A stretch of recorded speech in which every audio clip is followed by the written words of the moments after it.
Welcome to part 4 of the Great Reset. We want to go further here in our messages on the Great Reset. In this episode, we're going to deal with the fourth industrial revolution, what it is, what it means, how do we define it, who initiated it, what are its components, what is driving it from behind, and what is driving it forward into the future, and where is it going to take us as a world civilization. Professor Klaus Schwab of the World Economic Forum in 2016 released his book, The Fourth Industrial Revolution. This is how he defined it. He said it is characterized by a fusion of technologies that is blurring the lines between the physical, digital, and biological spheres. In 2016 at Davos, this was the whole theme of the gathering. This is when they released it publicly to the world, the fourth industrial revolution. 2 years later, in 2018, he released his next book, The Shaping the Future of the Fourth Industrial Revolution, a guide to building a better world. These two books and many others actually contain his master plan on what's going to happen in the fourth industrial revolution. The word revolution means an abrupt and radical change to everything that it touches. And that's what these men are talking about. A radical revolution or change of every area of society. Schwab actually says the fourth industrial revolution is a new chapter in human development. He lays out in his book that there are 4 industrial revolutions. 3 have already come and gone. One of them is just dawning right now. And in the past 250 years, we are about to see the most radical change to every area of society. He actually believes that it's the 2020s that is going to reveal the implementation of the fourth industrial revolution, taking us up to 2030 when all of this shall be in place. 5 years ago, I dealt with Agenda 2030. Go listen to that video and you'll hear more of what was happening 5 years ago as they began to build this plan of how to change our world by the year 2030. This year in 2020, amidst the COVID-19 crisis, on the 3rd of June, Klaus Schwab, the World Economic Forum, IMF, the International Monetary Fund, the UN, and many others joined together to announce the Great Reset. They were beginning to press the button to announce to the world that we are introducing our master plan. They have it all in writing on their messages, on their websites. And this is where I'm taking all of my information. I'm just conveying to you and explaining what is this fourth industrial revolution that is going to change our world. And when they talk about the Great Reset of resetting every single area of society, what is it that they are going to bring in its place?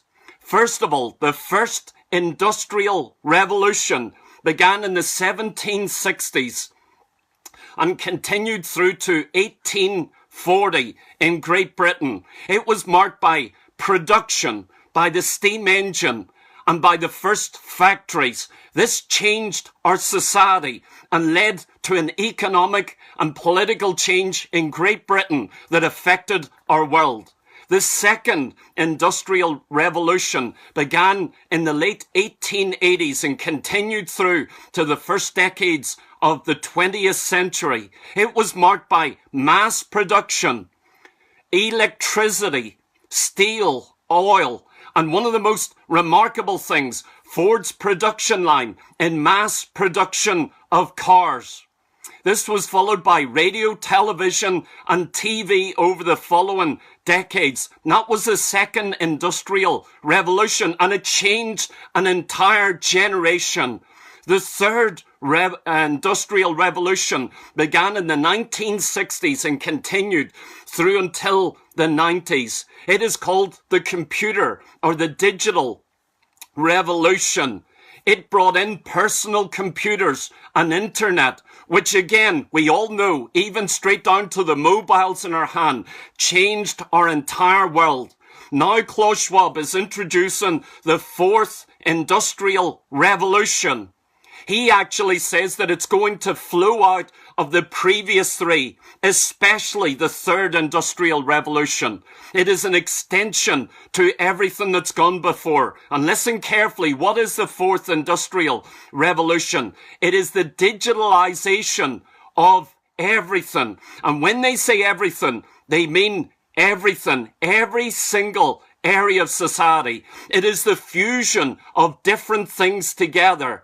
It is connectivity of all things. It is the unifying of all sectors of human society, all governments, all realms of life being merged together. It is the merging of the physical, the digital, and the biological. These areas are no longer going to be separate, but the line is going to get blurred to the point where you cannot tell the difference. It's not me saying this, but it's them in their own books.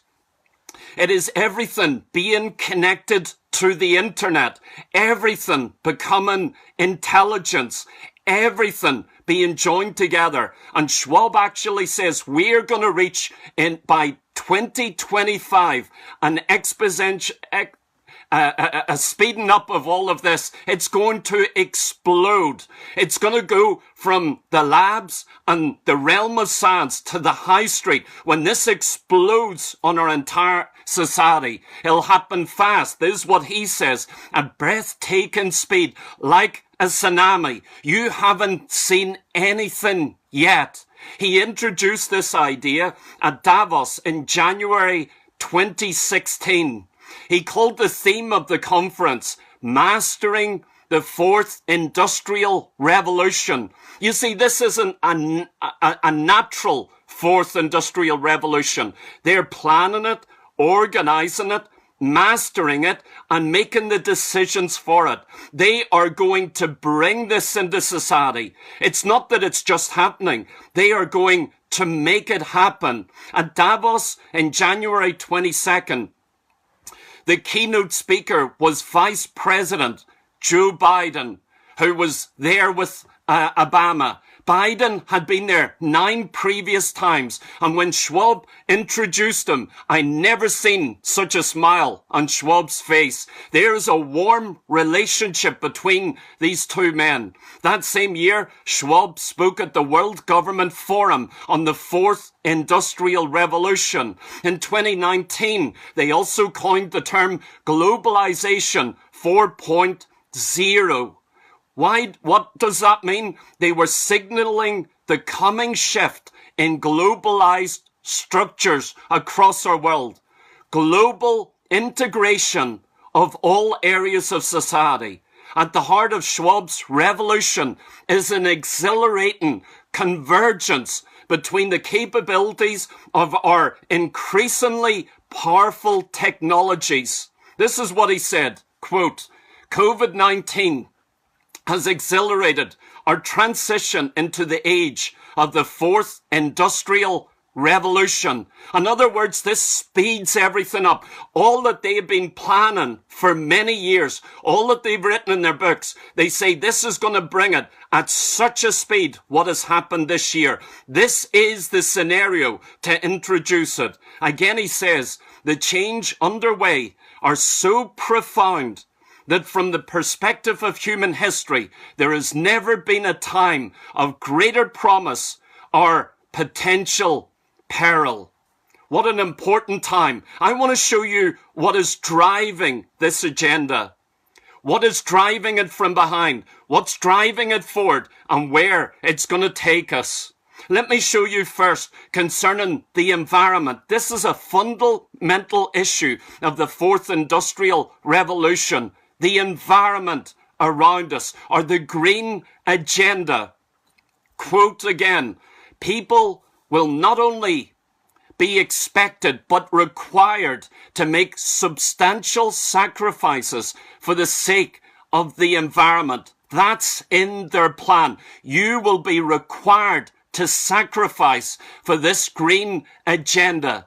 The Climate Ambition Team was established by the World Economic Forum to deliver a net zero economy by 2050. They want all this in place by 2030, and they want to accomplish all their goals by 2050. Climate change was a key topic at Davos 2020, and they want to implement this in the decade of the 2020s. That's why it's so important for you and I. This is what's driving the World Economic Forum. This is how they're going to introduce the fourth industrial revolution. It comes to us in the guise of a care for the environment.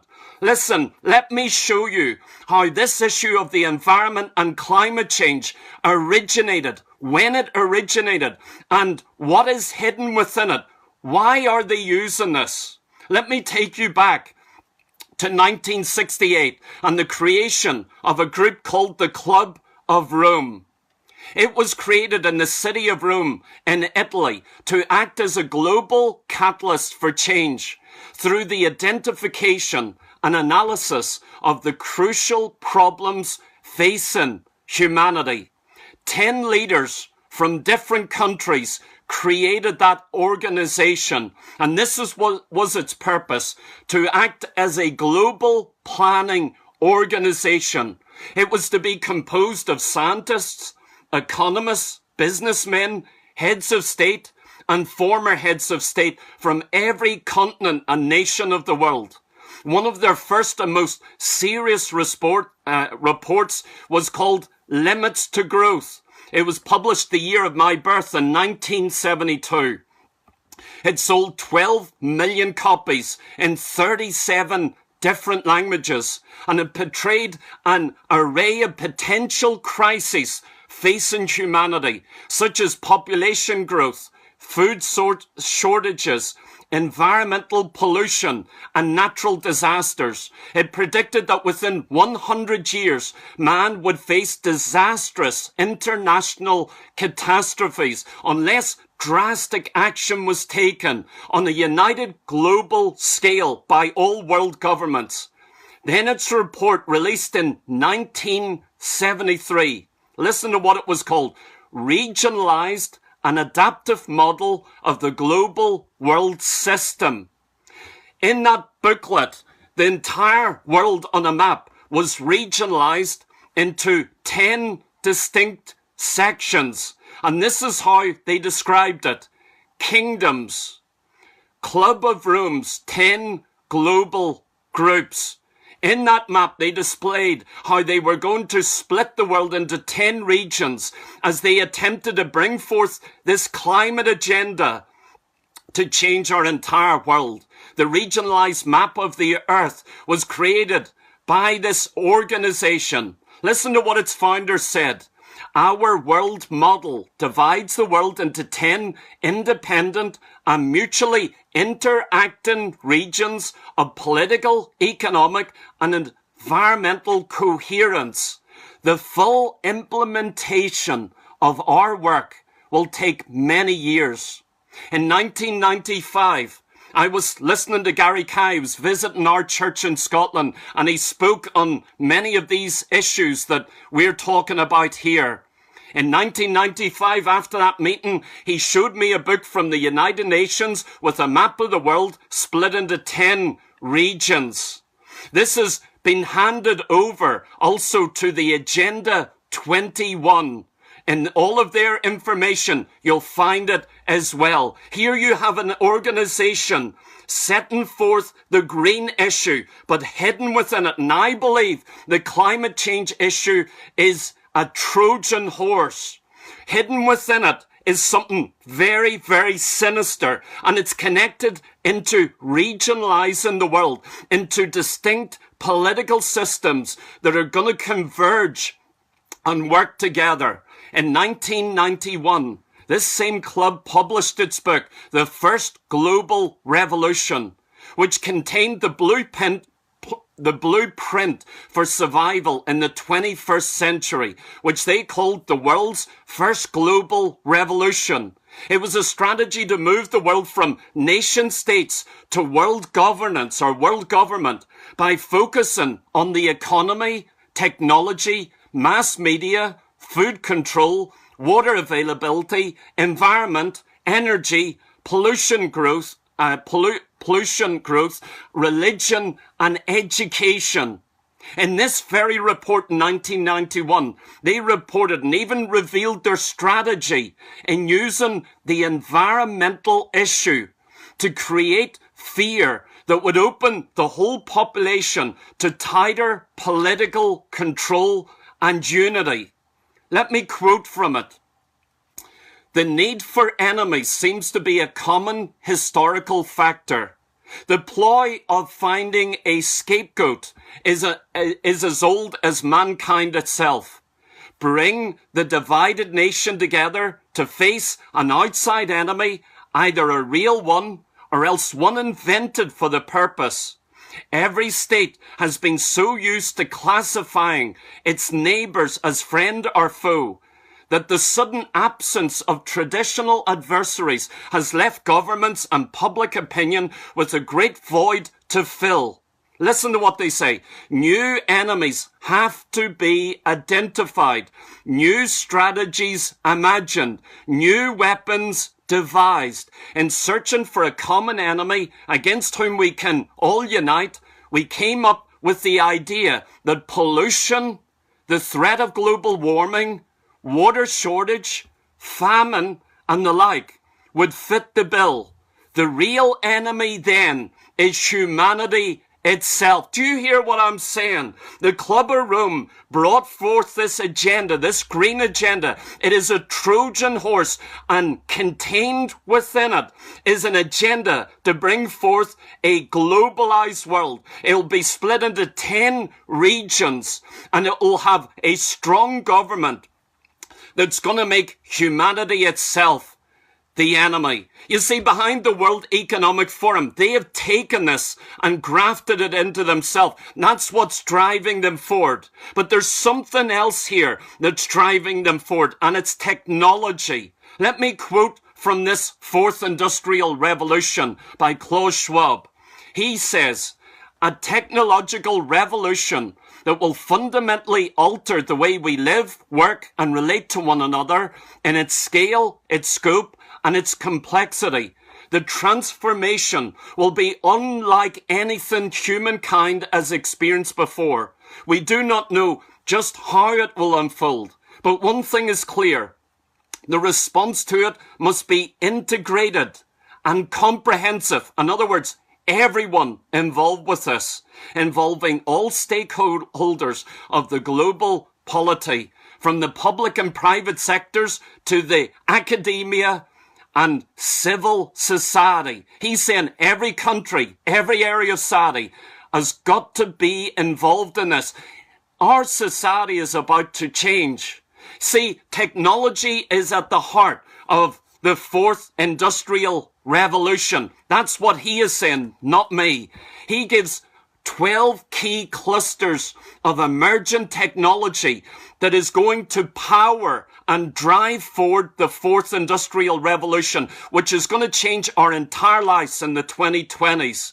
He talks about autonomous vehicles driving themselves, 3D printing, gene editing, robotics, artificial intelligence, quantum computing, the Internet of all things. These and many more emergent trends, he suggests, are arising from an unparalleled melding of physical, biological, and digital worlds. Technology is going to drive this agenda forward. So here are the two legs. The climate change issue and technology are going to bring the Fourth Industrial Revolution to every area of society. It will drive the way we live. It will reform the physical world.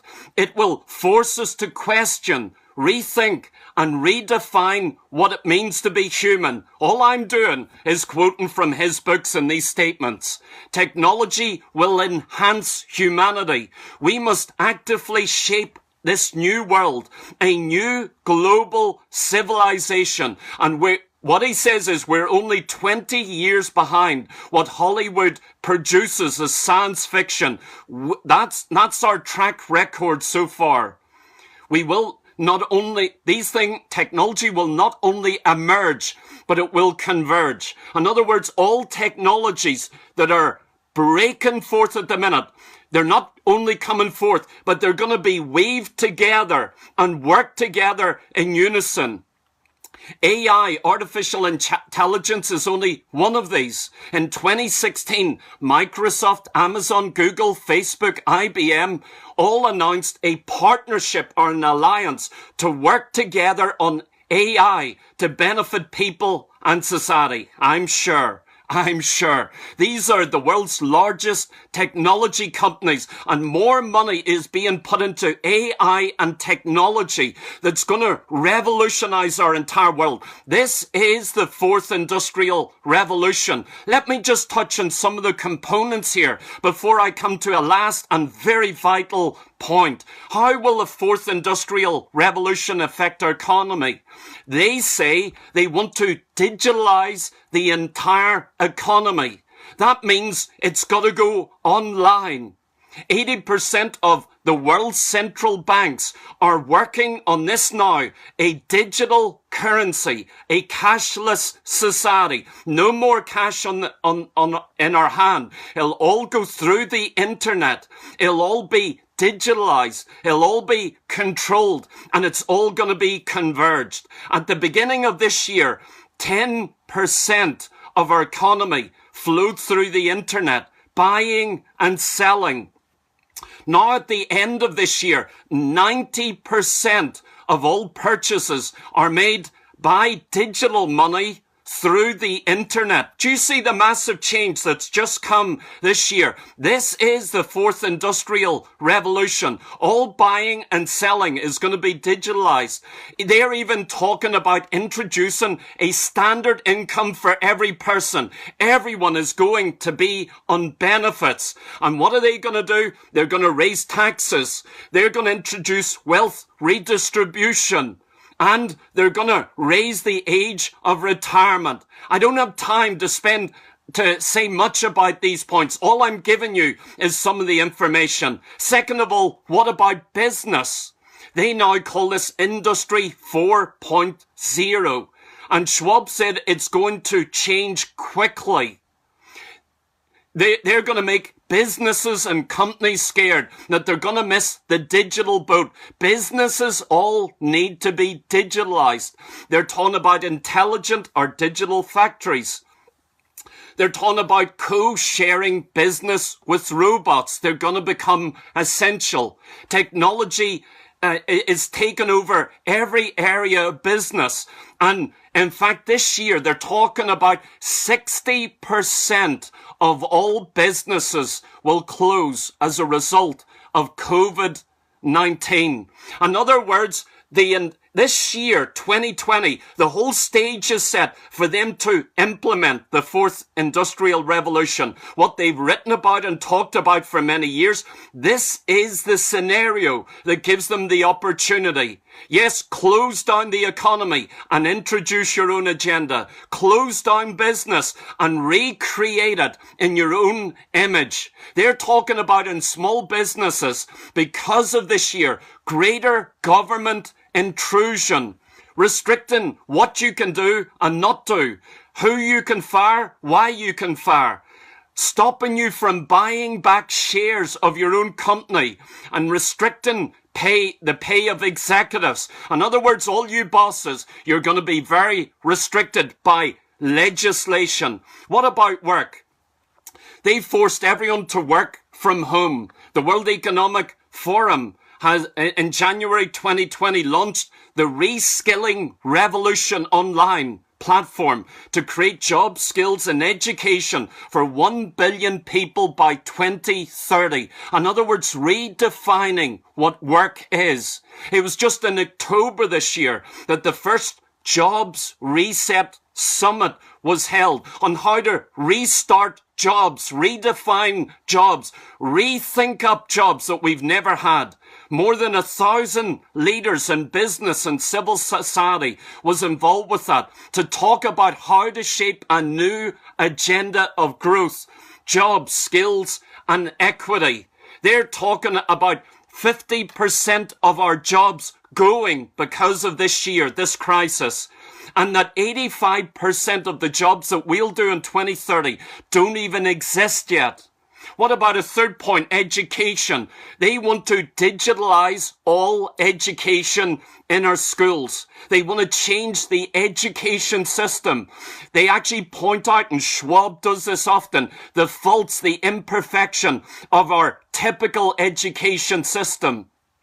They want every school connected to the internet by 2030. They want remote education, and they want to teach these children to think critically. Let me give you an example. The Minister of Education in South Africa has said that learning must be underpinned by the fourth industrial revolution. They're calling it Education 4.0. It's online learning material, national curriculums not held within local schools, not depending on a particular teacher. Now they're going to be called facilitators. They're merely facilitating all of this education through the internet, through technology, and there's going to be a centralized form of education. They call it multidisciplinary approach to teaching. What does that mean? You're not just trained for one job any longer, because your job won't exist in a few years. You're going to be trained for an entire career of continual learning. It's called lifelong learning. In other words, you'll never get your education and just do one job. They're going to keep changing your work environment and drive everything onto the internet. What about health and the medical side of things? They claim they're in the fourth industrial revolution. There will be better health, longer life, longevity. They even claim that the first child's been born who'll live to 1,000 years. They want to conquer death. This is all within their plan. Hospitals run by computers. Doctors told about how to diagnose. Information coming through the internet. All going online again, where doctors will speak to you at best through a means like this. The whole health medical system through technology is now looking at DNA. And I could go further. Food supply, transport, law, and government. How everything is going to be digitalized. I've got too much to share with you, but let me confine. Even government is going to be digitalized. In other words, government is going to rely upon a centralized feeding system of information, of advice. Do you realize governments, our world is exploding, moving so fast. The technology is outrunning everything, that no government can keep up with it. Now, prime ministers and presidents are looking to a higher power, looking to technology, not realizing there are certain men and institutions behind that. Klaus Schwab in his books has no time for the nation state. He says it's very important, and each individually, they've got to converge everything within their country. But he also says they're a hindrance, a danger, and they could hinder this forward move. He talks about replacing local governmental power with global governance. Global crisis requires global governance. And he speaks about the convergence of socialism and capitalism. In other words, creating a whole new form of government that's never been seen before. Saints, I'm taking you somewhere in this. The new revolution will not be governed by individual nations. They're too slow and clumsy. Not even the UN will be able to keep up with this. The UN, the IMF, the World Economic Forum are going to come together to create something new. Governments now of nation states will be mere administrators, departments of something bigger. This spells the end of nationalism, patriotism, and the nation state. Look at America and Great Britain this year. How they started at the beginning of this year and how they're finishing. Britain has changed. America is just about to, if Biden gets in that seat of power. And the last point here, the convergence of all religion. Pope Francis is pulling behind this. He's a man with a green agenda. He speaks often about promoting these things that we're talking about and the digitalization of all things. Do you realize in Revelation chapter 17, It talks about the end history of a religious institution in the city of Rome. And in its last days, it's going to have great worldwide power. It's an idolatrous system that has its headquarters in the city of Rome. And when we see it on its last ride to victory, it is seated on a brand new political system that is rising up on the world scene. And that new political beast is going to have 10 world leaders over it. And we're told those 10 world leaders turn on that religious woman. I believe it's the Catholic Church. And what you're seeing with Pope Francis and all of these different agendas, they are pulling together. It's a convergence of the economy, politics, business, religion. And just in recent weeks, Pope Francis has joined and signed agreements with some of the top businessmen in our world, including the Rothschild family. But let me finish here this video here today on biology. We've seen that the green agenda is behind pushing this. Technology is at the fore, taking us forward into something unknown. But let me finish with this last point. Got so much to say, so little time to say it. What is the primary goal of all this? Where is the fourth industrial revolution going to take us? And how will it affect you and me? Let me quote here. The fourth industrial revolution technologies will not stop it becoming a part of the physical world around us. They will become a part of us. He goes further in saying technology will envelop us and embed itself within us. Klaus Schwab actually says that smartphones are just an extension of ourselves. And in fact, smartphones are to prepare us for what is just about to come. What is in your mobile very shortly in the fourth industrial revolution will be inside your body. Quote, today's wearable technology tomorrow will become implantable in our bodies and our brains. Klaus Schwab in this book gives a whole chapter to explaining this as a central thing that is about to happen. To actually ask, what does it mean to be human? He talks about biotechnology. In other words, technology that's going to alter our biology. It's going to manipulate the DNA of humanity in one short period of time. He talks about genome modification, how to modify biology by deliberate design, or designer babies, changing the germline of complex organisms such as humans, to intervene in human biology, and in fact to alter the very building blocks of life itself. Do you see why they're saying this fourth industrial revolution is going to radically change everything? It will change the biology of your body. That's where technology has taken us. He also mentions neurotechnologies, which means technologies that get inside your brain. He's talking in his books about intruding into the private space of our brains, allowing us to extract information from our brains and dramatically expanding our senses. In other words, he talks about our natural human senses are going to be changed and function differently because of technology that's going to alter who we are as human beings. He talks about they'll be able to alter behavior, influence thinking. And in fact, he gives an example talking about losing brain privacy for the right of posting by thought on social media. You'll have to agree to that, where they can intrude in your brain. The brain is the center of what makes us human. To change the brain affects our definition of humanity. That's what they're saying. And this encourages a huge step for humans beyond natural evolution.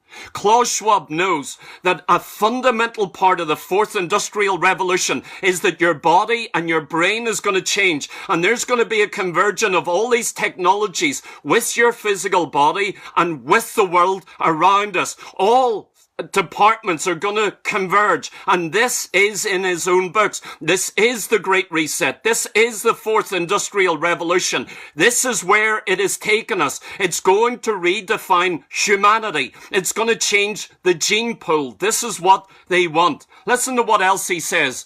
There's going to come the convergence of biotechnologies with digital technology for human advancement. In fact, our biotechnologies and digital outside technologies are going to communicate together on a constant basis, passing information. They're decoding what we're thinking. They want to use chemicals to influence our brains and correct areas to enhance our function. And in fact, they want a brain-machine interface. This is not science fiction. They are doing this now. They believe that they'll even be able to control physical objects once computers are hitched up to that brain. Just like what your mobile is today. They want this to be tomorrow. I am assuring you, this is what they are saying in their own writings. They're talking about the internet of all things, merging humanity with the computer world and challenging the very idea of what it means to be human. They're talking about fundamentally changing how we live, we work, and we relate to one another. The fourth industrial revolution has the potential to robotize humanity, to lift humanity into a new collective and moral consciousness based on a shared sense of destiny. Do you realize the Bible talks about all of this? That it prophesies that in the last generation, that last world government that's going to arise is going to have 10 global leaders. And those men are going to begin to initiate a united economic, political, social, and religious system. And when you see it, you're going to see the Roman Catholic Church riding on the back of that system. The most influential religious system on the world is going to stand with this new political system as it arises. The Bible says that you will not buy or sell without a mark on your right hand or your forehead. Do you realize the fourth industrial revolution brings us right in to the very last days of what the Bible says? It says in Daniel chapter 2 that when these 10 kings arise, that in their day, the Son of God will come and set up his kingdom upon the earth. Let me finish here briefly if I can. In 1863, Thomas Huxley, who was called Darwin's bulldog, published his book, Evidence of man's place in nature, promoting the idea that we descended from apes. It was Thomas Huxley who drove Darwin to write on these issues. But Thomas Huxley, one of his best friends, was a Jesuit priest called Teilhard de Chardin. De Chardin actually created a concept of the phenomena of man. In other words, a new kind of evolution. This Jesuit priest was behind the hoax of the Piltdown man and the Peking man. Both of them were evolutionary missing links hoax, and he was involved in it. But he created the idea of the next step of evolution. In other words, we could begin to create it. And at the beginning of the 1900s, a group of men, religious, political, and social, began to talk through how they could change or create the next step of evolution. If it wasn't true, you could never believe that such a thing could even enter a man's mind. Huxley's grandson, called Julian Huxley, was the first Director General of UNICEF, which is the United Nations Educational, Scientific and Cultural Organization for World Peace, Security and Unity. He actually wrote up a manifesto for UNESCO about a world evolutionary humanism. He was doing what his grandfather had talked about. After the Second World War, he promoted the whole area of eugenics, birth control, and abortion, as well as euthanasia and homosexuality. But listen to what he wrote in 1957. He wrote an article called Transhumanism, or how a technology was about to be created that would be joined with humanity to create a new evolutionary step in world history, a new humanity, a new civilization. Julian Huxley knew exactly what he was talking about. The next step of evolution, designer evolution. And do you know that Klaus Schwab of the World Economic Forum, of this great reset, of the fourth industrial revolution, is a transhumanist? He believes technology is going to merge with mankind. Listen for a moment. Julian Huxley, who I've just mentioned, his brother, called Aldous Huxley, in 1932, wrote a book called The Brave New World. It was a futuristic novel set in London in the year 2540. It was all about a world state or a dictatorship. And listen this, it has 10 regional zones with 10 world controllers. Europe was one of those regions. And within society, they use cloning, mind control through drugs, entertainment, and sex under a tyrannical government of 10 world leaders. Huxley actually said, I believe it's just round the corner. He released another book in 1958 when he wrote Brave New World Revisited. Do you see, in just one family, this whole idea of transhumanism connected to the rise of a regionalized world into 10 regions. And yet here in my Bible, I read in Daniel chapter 2 about 10 kings that would arise, the 10 toes of the statue, the formation of a new kind of government, iron mixed with clay, 2 forms of government. One of them is democracy. The other one is tyranny. And they won't mix together, but they're trying to, what it says in Daniel 2, they'll try to mix these governmental systems together. And it's in their day that the Lord is going to come and set up his kingdom upon his earth. Daniel again speaks in Daniel 7, giving us greater, deeper details, how the little horn will arise out of these 10 world leaders, and the little horn will take a hold of this entire agenda and make it his own